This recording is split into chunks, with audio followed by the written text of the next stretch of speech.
This is the Cheyenne Roundup, a weekly look at Wyoming's legislative session from Wyoming Public Radio and WyoFile. Yes, I'm Chris Clements with WPR, and you are Maggie Mullen of WyoFile. Last I checked. And we're here in Cheyenne on Friday, and it's around 10 in the morning. The House and the Senate each started working their respective versions of the state budget bill this week, and they're landing pretty far apart.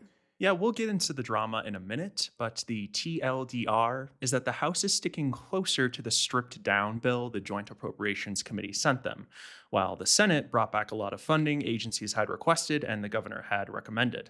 And the Senate made quick work, at least on second reading on Tuesday, but the House's debate dragged into the wee hours a couple nights this week. Yeah, things got weird.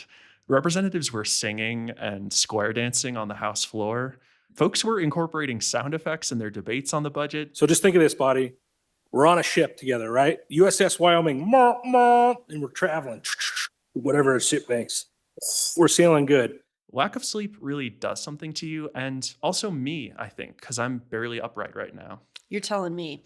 But before we wade too much further into the budget, let's update everyone on Checkgate.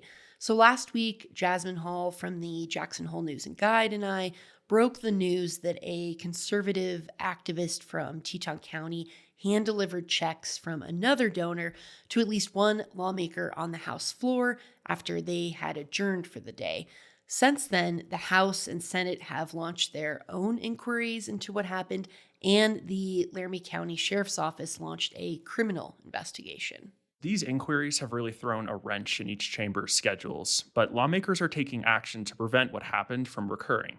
So the Senate banned campaign contributions in their chamber, and the governor banned it in the areas controlled by the executive branch, and the House banned it too. They call that a rules trifecta, Maggie. Consider the pot stirred. And then there was Wednesday night. That's when Speaker of the House, Chip Nyman, revealed for the first time his involvement in the controversy. Here's what he told the chamber. Rebecca Bextel, a conservative Jackson activist, called Nyman in January and told him that a Teton County donor appreciated his voting record and wanted to financially support Nyman in his reelection campaign. And Nyman said he welcomed the support and expected Bextel to mail the check. Then, on day one of the session, Nyman said Bextel walked into his speaker's office a few feet from the House floor and handed him a check for $1,500. Nyman said it wasn't a bribe, and he nor any other lawmaker who accepted a check from Bextel did nothing wrong. Now there it is. That's the whole story. You got the motive, you got who did it, you got where I was standing. We were not on the floor. We were in my office. Some would say, oh, that's worse yet. Show me in the rules. Show me the law that was broken. Nyman's remarks really reveal that he knew about the checks from day one, even as he challenged a Democratic lawmaker who broached the subject of the checks on the House floor. It also raises questions about whether Nyman should have recused himself from selecting the 7-person committee now charged with investigating him and other lawmakers. The committee's chairman, Representative Art Washit, he's a former police officer, and he asked to pause the committee's inquiry because he wanted to avoid interfering with law enforcement. But Nyman and 37 other lawmakers voted against it. And that committee is likely to start meeting soon. We'll both continue to report more on this story as more information becomes available. But let's get back to the budget. Indeed. So until this week, only a small group of lawmakers on the Joint Appropriations Committee have been able to touch this bill. Second reading is the first time all lawmakers have a chance to weigh in. So it's a big process. There's a lot of different ideas about what needs to be funded and by how much. And lawmakers rely on the amendment process to revise the budget bill. So one by one, amendments get presented, debated, and either voted up or down. And those amendments can vary in size and scope. For example, in the Senate, 16 lawmakers sponsored a single sweeping amendment that Senator Ogden Driscoll dubbed the Big Beautiful Amendment, an apparent nod to the Trump administration's One Big Beautiful Bill Act.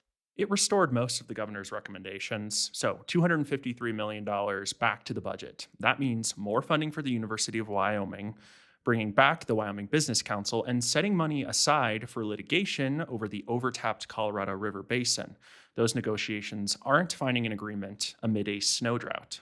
And that's pressing because, as my colleague Dustin Blyzeffer reported, the states that rely on the river just missed a deadline to come up with some kind of agreement on shared water cuts. Although Governor Mark Gordon said he and others are still holding out hope for a compromise, others say federal intervention is more likely, which will lead to a mess of litigation. And just to note, the Senate's amendment also brought back state funding for Wyoming public media, but that's not the case in the House. Chris, let's talk about what's happening in the lower chamber.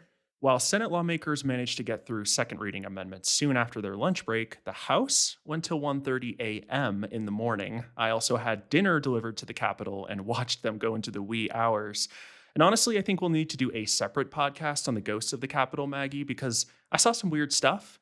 You ever watch The X-Files? Not yet, but it sounds like I might need to. That's what I'm talking about. Anyways, I counted 122 second reading amendments. That's the most in either chamber in the last 20 years. No wonder it took the House so long. One of those amendments was similar to the Senate's Big Beautiful Amendment, but it failed 35-26 with one excused lawmaker. From there, the House took a piecemeal approach, which is the more common approach to amending the budget. The debate occasionally got quite passionate in the House, like when Representative Martha Lawley of Worland talked about the JAC's process. There's numerous times that they didn't have any conversations with agencies about the cuts they planned or listened to agencies about the impact. That's what I needed to know.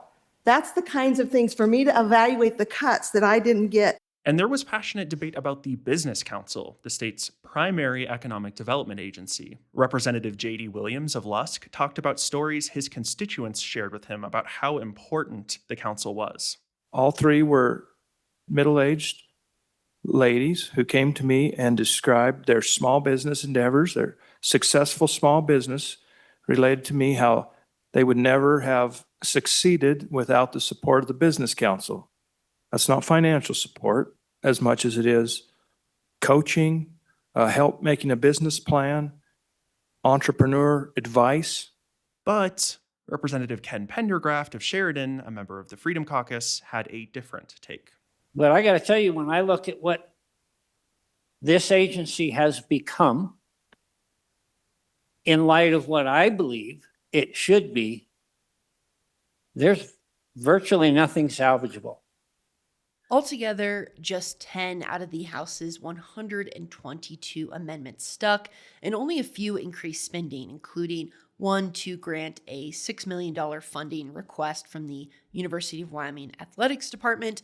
They also approved an amendment for about $296,000 to hire 2 additional full-time employees for the state fair. Okay, and that brings us to Friday, today. Third reading, the final chance for 2 chambers to change their separate versions of the budget. The House was forced to move their third reading back after second reading spilled into Wednesday. And in response, the Senate laid its budget bill back to try to keep the 2 chambers on the same schedule. And that chamber will consider 51 amendments, which is more than twice the number they had to consider on second reading. At least a few of those amendments appear to be trying to bring back some of the cuts the JAC had approved. For example, Senator Dan Larson has an amendment to cut UW's funding by about $27 million. My colleague Jordan Uplinger has been following that too. He told me a contingent in the Senate spoke up in favor of those JAC cuts, like Senator Lynn Hutchings of Cheyenne. Yes, we have the right to go in and make this budget whatever we want. But we have to remember that the other side has to agree. And the outcome of that agreement is looking more and more tenuous. Meanwhile, folks like Senator Tara Nethercott of Cheyenne trumpeted the decision to restore Governor Mark Gordon's proposal, at least for now. The sponsors of that amendment and the people of Wyoming have spoken. And they said, fund our future. And they said, fund our only state university. They said these cuts feel punitive and retaliatory. We'll see if the House can move through budget deliberations a little bit more efficiently than they did on second reading. They've still got 119 amendments to get through. House Appropriations Committee Chairman John Baer told lawmakers they should expect to work on the budget Saturday if they can't get through all those amendments Friday. And reminder, we're recording this on Friday, and things might change. But if both chambers get through third reading as planned, the next step could begin, and that would be a joint conference committee, which is made up of members from both chambers. They'll start ironing out differences between the two different budget bills, and if they can't come to an agreement, then a new JCC could be appointed with all new members.